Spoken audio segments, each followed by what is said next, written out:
जय हिंद। क्लास 10 सामाजिक विज्ञान वीकली टेस्ट का हम लोग सेट 3 इस वीडियो में देखने वाले हैं। इससे पहले सेट 1 और सेट 2 बन चुका है। वो दोनों में मोस्ट इंपोर्टेंट क्वेश्चन है। इसमें जो भी मॉडल सेट हम लोग तैयार करते हैं उसमें सारा का सारा क्वेश्चन जो रहता है वो प्रीवियस ईयर में पूछा हुआ क्वेश्चन रहता है या फिर तो उससे प्रीवियस ईयर में पूछा हुआ रहता है, और वो भी चैप्टर वाइज। ये नहीं कि मतलब प्रीवियस ईयर में जो क्वेश्चन पूछा हुआ है वहीं से उठा के सारा का सारा डाल दिया, नहीं। जो चैप्टर आप लोग को वीकली टेस्ट में जितना चैप्टर पढ़ना है उतना ही चैप्टर से जो है इसमें क्वेश्चन ऐड किया जाता है। जैसे कि ये वीकली टेस्ट में मतलब जुलाई तक में जो पढ़ना था आप लोग का सोशल साइंस का सभी सब्जेक्ट एक एक चैप्टर पढ़ना था लगभग, ठीक है। और ज्योग्राफी का जो है वो 2 चैप्टर तक पढ़ना था। तो उतने ही चैप्टर से जो है क्वेश्चन को यहाँ ऐड किया गया है, बाकी और अदर चैप्टर से नहीं ऐड किया गया है। तो इस तरह से हम लोग क्वेश्चन को तैयार करते हैं, जिस तरह से आप लोग का एक वीकली टेस्ट में क्वेश्चन तैयार करेगा। तो इसमें जो है वो हर एक तरह का इंपॉर्टेंट क्वेश्चन रहता है। तो फिर चलिए शुरू करते हैं। शुरू करने से पहले अगर आप चैनल में पहली बार आए हैं तो चैनल को सब्सक्राइब कर लीजिए, क्योंकि इस चैनल पर आप लोग का हर एक तरह का तैयारी करवाया जाता है। चाहे आप लोग का पीडीएफ नोट्स है या बुक पढ़ाना हो या फिर तो इम्पोर्टेंट क्वेश्चन करवाना हो फाइनल एग्जाम के लिए या वीकली टेस्ट के लिए। और ये वीकली टेस्ट बस खाली नाम का है ना। जो भी तैयारी है आप लोग का 2025 के लिए ये सब तैयारी करवाया जा रहा है वीकली टेस्ट के नाम पर। तो चलिए फिर शुरू करते हैं। सबसे पहला प्रश्न आता है कि बेल्जियम में, है ना, बेल्जियम में अल्पसंख्यक के रूप में किस भाषा के बोलने वाले लोग तुलनात्मक रूप से जो है वो ज्यादा समृद्ध और ताकतवर थे। मतलब जिनकी संख्या बेल्जियम में कम थी और वो लोग क्या थे कि तुलनात्मक रूप से ज्यादा ताकतवर थे, समृद्ध था। तो कौन सा हो जाएगा? French, Dutch, Germany, Sicily. तो फ्रेंच इसका सही आंसर हो जाएगा, फ्रेंच। आगे है कि जब 1956 में श्रीलंका में कानून बनाया गया था तो उनमें से किन बातों को जोड़ा गया था? जब कानून बना था 1956 में तो सिहली को एक मात्र राजभाषा के रूप में घोषित कर दिया गया था, ये भी कानून में ऐड किया गया था। सरकारी नौकरियों में सिहलियों को प्राथमिकता दिया गया था, ये भी ऐड किया गया था। बौद्ध मत का संरक्षण को बढ़ावा दिया गया था क्योंकि सिहली लोग अधिकतर बौद्ध धर्म को मानते थे। तो इनमें से सभी इसका सही आंसर हो जाएगा, इनमें से सभी। आगे निम्नांकित में से किस राज्य में शिशु मृत्यु दर सबसे कम है? तो केरल में शिशु मृत्यु दर सबसे कम है। ये ऐसा इसलिए क्योंकि केरल में साक्षरता दर अधिक है और साक्षरता दर जहाँ ज्यादा है वहाँ शिशु मृत्यु दर कम है। निम्नांकित में से किसे औसत आय भी कहा जाता है? तो प्रति व्यक्ति आय को भी जो है औसत आय कहा जाता है ना। आगे जर्मनी की एकीकरण का श्रेय किसे दिया जाता है? जर्मनी का एकीकरण हो गया तो किस व्यक्ति को जो है वो श्रेय इसका दिया जाता है? तो ऑटोमन बिस्मार्क इसका सही आंसर हो जाएगा। नेक्स्ट आता है कि निम्नलिखित में से किसने अपने उद्देश्यों को प्रसार करने के लिए जो है वो यंग इटली नामक गुप्त संगठन बनाया था? तो यंग इटली और यंग यूरोप नाम के जो है 2 संगठन बनाया गया था, जो कि ज्यूसेपी मैत्सरी के द्वारा बनाया गया था। तो इसका ज्यूसेपी मैत्सरी हो जाएगा। निम्न में से किस मृदा को रेगुड़ मृदा भी कहा जाता है? जलोढ़ मृदा, काली मृदा, लेटराइट। तो काली मृदा को जो है ना रेगुड़ मृदा भी बोला जाता है। आगे आता है कि बेल्जियम में 1950 से लेके और 1960 तक के दशक के बीच में किन भाषा के बोलने वाले के बीच में बहुत ज्यादा तनाव बढ़ गया था? तो फ्रेंच और डच भाषा बोलने वाला, क्योंकि यही सब का संख्या वहाँ क्या था, बेल्जियम में ज्यादा था। जर्मन को तो 1% था, तो ये लोग तो अपने ही मतलब चुपचाप रहता था।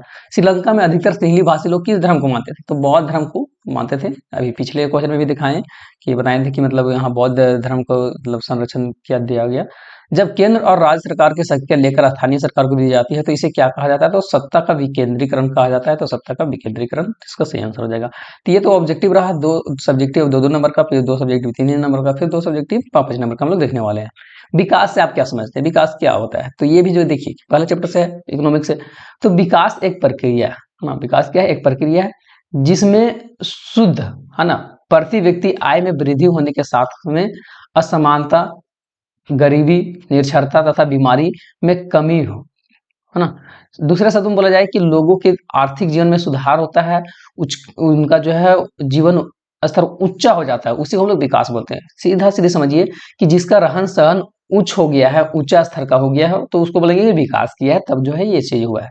और अगर दूसरा शब्द में अगर आपको देखना है तो विकास एक प्रक्रिया है जिसमें कि शुद्ध प्रति व्यक्ति आय में वृद्धि हो जाता है, साथ साथ में असमानता, गरीबी, निरक्षरता सब में वृद्धि होता है ना। देखिए क्या है कि जिसमें शुद्ध प्रति व्यक्ति आय में वृद्धि होता है, ठीक है। प्रति व्यक्ति आय में वृद्धि होता है, साथ में असमानता में और गरीबी में, निरक्षरता में और बीमारी में, ये सब में कमी होता है, ठीक है। नेक्स्ट आता है कि यूटोपिया क्या है? तो यूटोपिया के आप लोग को याद होगा कि यूटोपिया का कल्पना दर्श भी बोलते हैं, है ना। तो मतलब यूटोपिया एक ऐसा समाज का रूप है जिसका मतलब उसका साकार होना बिल्कुल न के बराबर है। मतलब इस तरह का समाज को हम लोग कल्पना कर लेना कि वैसा हो ही नहीं सकता है। मतलब इतना बढ़िया मान लेना ना, इतना बढ़िया मान लेना समाज को, जैसे कि मान के चलिए कि कहीं रोड में सोना गिर गया 1 किलो, है ना? तो मतलब अब हम लोग उम्मीद लगाए हैं कि मतलब सोना जो है वो जिसका गिरा है वही उठाएगा और बाकी कोई नहीं उठाएगा। ऐसा समाज कहीं बनेगा? नहीं बनेगा, ठीक है? कोई भी व्यक्ति जाके उठा लेगा। तो मतलब इस तरह का जो है ना, ऐसा समाज को मतलब हम लोग कल्पना कर लेते हैं कि जो कि ऐसा होगा ही नहीं, है ना? कल्पना बस की कर सकते हैं, बस वैसा साकार होना मुश्किल है। तो उसको हम लोग यूटोपिया या कल्पना दर्श बोलते हैं। तो ये 2-2 नंबर का 2 प्रश्न खत्म होता है। अब 3 नंबर का 2 प्रश्न को हम लोग देखने वाले हैं। तो पहला प्रश्न है, इसमें 3-3 नंबर का 13 नंबर प्रश्न आ जाएगा कि मानव के लिए संसाधन क्यों जरूरी है? तो देखिए, कोई भी व्यक्ति जो है वो बिना संसाधन का कुछ नहीं कर पाएगा। बिना संसाधन के कोई भी काम नहीं होगा। जैसे प्राकृतिक प्रदत्त वस्तु हवा हो गया, पानी हो गया, वन हो गया, वनजीव हो गया, ये सब प्रकृति का देन है। भूमि हो गया, मिट्टी हो गया, खनिज संपदा एवं शक्ति साधन जो है वो स्वयं मनुष्य द्वारा निर्मित नहीं किया गया है ना? निर्मित संसाधन के बिना मनुष्य की जरूरतें पूरा भी नहीं हो सकता है। ये संसाधन जो है मनुष्य के द्वारा निर्मित नहीं किया गया है और ये संसाधन के चलते मनुष्य कोई तरह का कार्य भी नहीं कर पाएगा, ठीक है? तथा सुख सुविधा भी नहीं मिल पाएगा।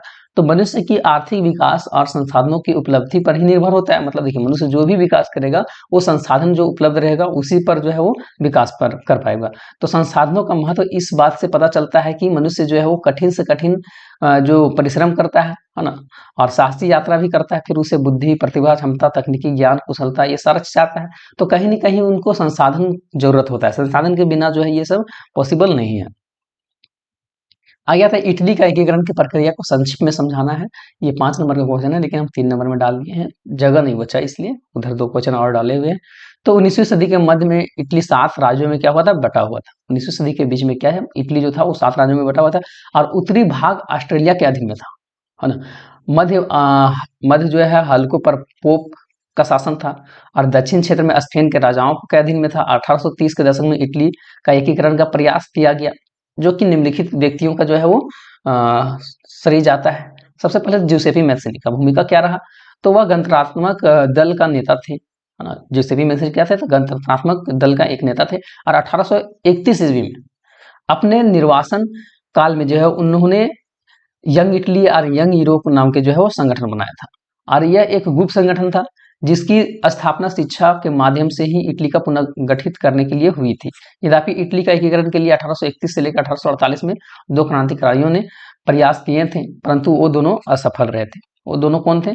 तो कावूर का भी भूमिका था इसमें। तो कावूर 1558 में, है ना, पिरामिड का मंत्री प्रमुख था और उसका मुख्य लक्ष्य था कि ऑस्ट्रेलिया से इटली का उद्धार को प्रभावित करना। और वह न तो क्रांतिकारी था और न ही किसी प्रकार का लोकतांत्रिकवादी था, परंतु उसने इटली का जो वास्तविक निर्माता भी यही माना जाता है, काउंट दे काउर।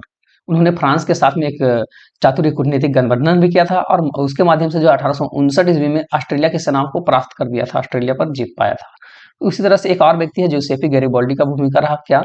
तो उनका भूमिका ये रहा कि गैरिबाल्डी रेड शर्ट्स नामक क्रांतिकारी ने आंदोलन नायक था, है ना? सन 1860 में उसने दक्षिण इटली तथा 2 सीढ़ियों राजधानियों को पदयात्रा किया और स्पेन के शासकों को हटा दिया वहां से, है ना? और उसके लिए जो है वो इतना करने के लिए वो वहां के स्थानीय कृषक का समर्थन लेता है और इसमें सफल भी हो जाता है। उसी तरह से विक्टर एनिमल द्वितीय भी 1861 में रोम और वेनेसिया को छोड़कर समस्त इटली पर जो है वो और इतावली पार्लियामेंट के प्रतिनिधि ट्वीन में एकत्र हो जाते हैं और उन्होंने इटली के राजाओं के रूप में जो है विक्टर एनिमल को द्वितीय को जो है वो चयन कर लिया जाता है। तो इस तरह से जो है यहाँ जो है इटली का एकीकरण प्रक्रिया पूरा होता है।